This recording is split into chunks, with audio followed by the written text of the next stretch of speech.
Oh, hey, I didn't see you there. So today, we're going to be working on my brother's WRX.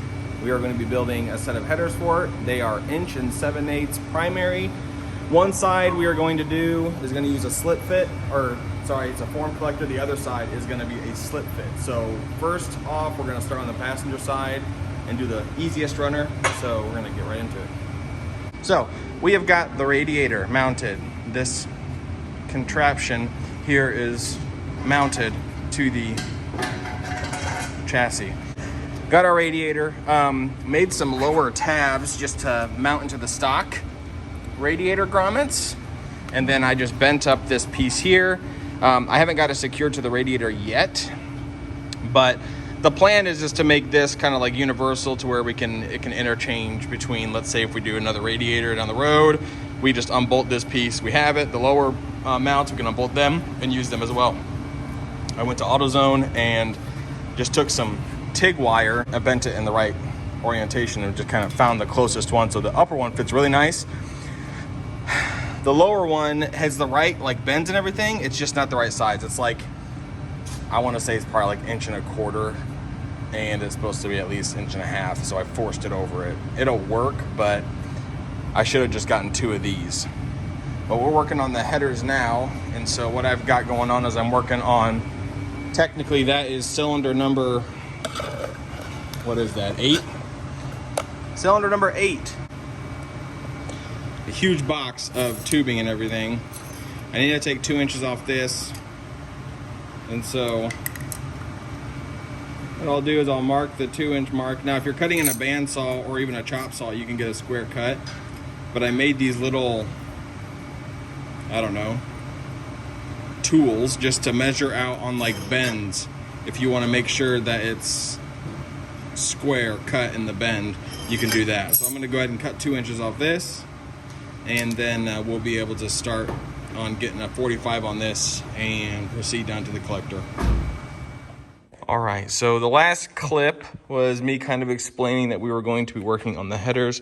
So I ended up getting the passenger side header all done. It's all fully welded, inside, outside. It's back purged, all good. The collector placement is perfect. Sits about there. So on this side, what I was saying in the other clip was we were using a formed collector on the other one. Now formed is, see if I can find it. Here it is. So a formed collector is when they literally take and they form it. So it fits around the 4 tubes. You got to weld the inside of the tubes and everything with a fill-in piece, a star is what they call it. So this little piece here. And so that's what we did on the passenger side. And the reason we did that is just because that header can stay in one piece. Whereas the driver's side is going to be a little more tricky. So we have, our slip fit. So we have a slip fit collector on the driver's side. The reason that is there's not a whole lot of room for 1 7/8 primaries, 4 of them, to dance around the steering column. So what we've come up with is these 2 front ports. We cut the head flange in half. And so these 2 front ports are going to swoop down and go in between the steering shaft and the block here. And they'll go down and they'll slip fit into the collector. These rear 2 will kind of sweep out, come forward, and then loop back down and go in between the steering rack and the frame rail. Now, the reason we're doing the split header flange is so that we can remove the back 2 runners, right? You get underneath the car, let's say you pop the collector off because it's slip fit. So the tubes slip fit into here. So the front 2 cylinders are going to go in these 2 ports. The 2 rears are going to go here. So you slip fit, you knock the collector off from underneath the car. You pull the rear 2 runners out, you unbolt it, pull them out, and then you can unbolt the steering shaft, pull it out, and then pull the front 2 runners out. So it's kind of a bit of like a procedure, but it's really the only way to make a really good set of headers that'll flow, make good power, especially with the blower, and also fit really nice. We got the cooling side of this thing kind of wrapped up as well. So my brother went ahead and he got all the heat exchanger and the fan mounted and the radiator all mounted up in this thing. And then we bent up this plate to hold the radiator, and just use some bolts to bolt this to the radiator itself, and then that's it. That thing's in there. Yeah, we are right there. We got the drive shaft done as well. So we've got a bunch of small little stuff done. I'm going to continue to work on the driver's side header, and I'm gonna go ahead and kind of walk you guys through that. So the next, I don't know, couple clips are gonna be time lapse of me working on this header. So here we go.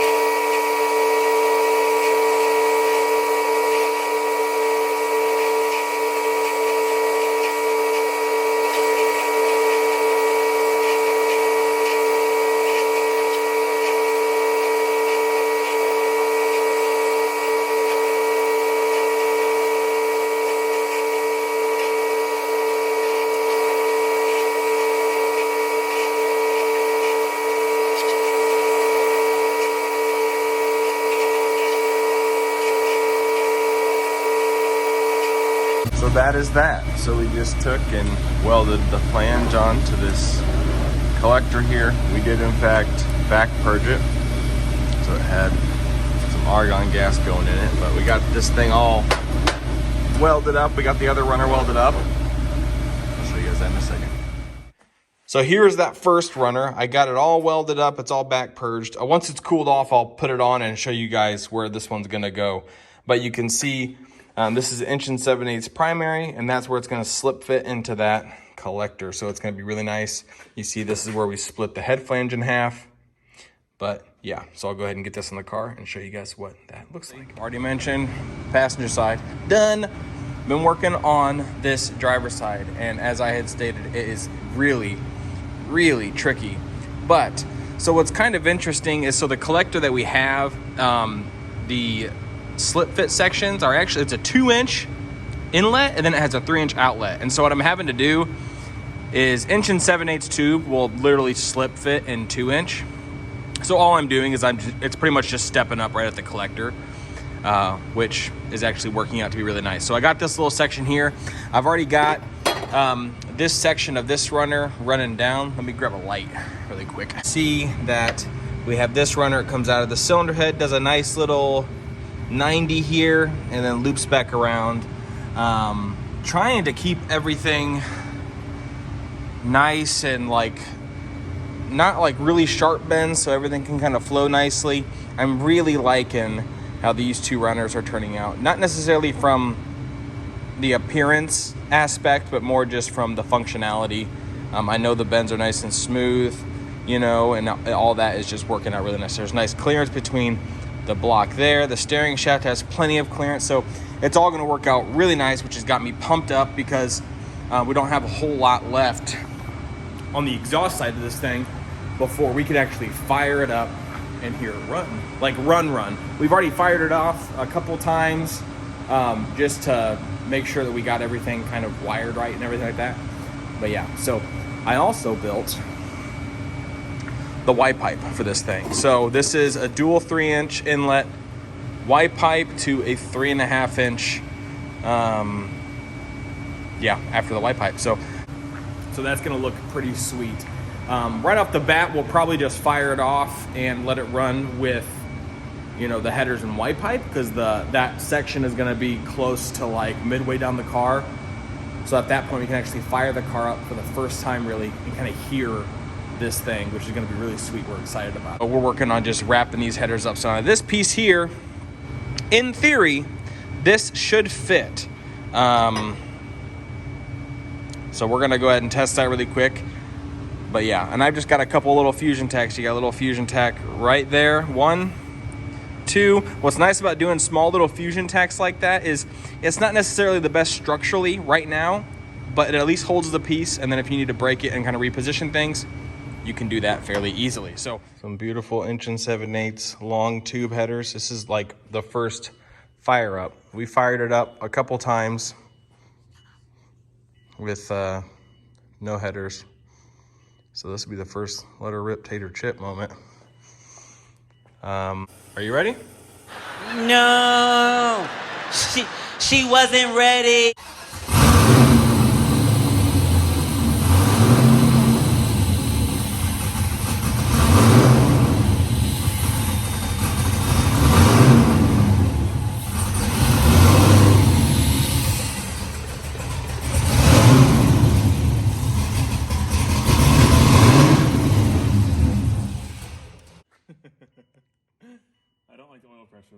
Address this really quick. I was editing the video and my brother said he didn't like the oil pressure. He shouldn't have liked it because we had run into an issue right then at that moment, or that evening. We were trying to figure out why we were only getting 20 pounds of oil pressure. That's clearly not right. And so we started doing research because we have a remote oil filter housing. The pan that we're running is a Moroso GTO pan. The rear section there of the driver's side of the pan, they have adapters that bolt on that allow you to run a filter, just to screw on a filter there, or to run lines up to a remote filter housing. And so that's what we're running. But it's kind of confusing the way they have it like the way it's worded on it. So the in and out, obviously on the motor side, that's easy to understand. But on the filter housing, you would think that they would have it out and in to line up with the outs and ins on that, but that's not how it is. So the outlet on the oil filter housing is actually supposed to tie in with the inlet on the one that's tied to the block. So we just had them flipped. And so what we did is we had to actually flip that housing. This deal used to be mounted up to the frame rail upside down. And so the next day I went and got a new filter for it and switched the lines around, and sure enough, oil pressure went straight up where it should be. So that's why he said that in that clip there.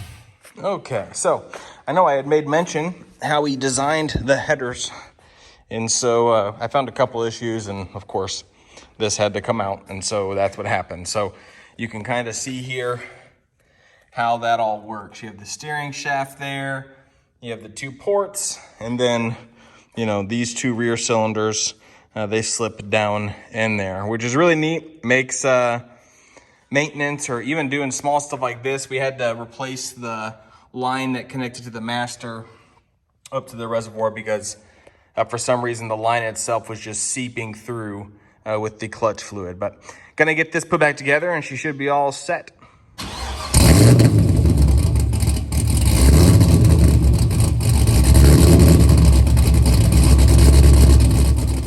Brand new heat exchanger. So we were working on the hood latch and I moved and kicked the heat exchanger. I had it sitting over here, and then I thought I'd put it over there, and then we were lowering the sob and it just got crushed. So I think he's just gonna lower the car and finish it off. Yeah, go for it. Is it? Oh, it's not supporting the weight at all. Holy, just keep, oh yeah, now it's going, now it's supporting the weight. Well, we needed a custom clearance for the up front drive shaft.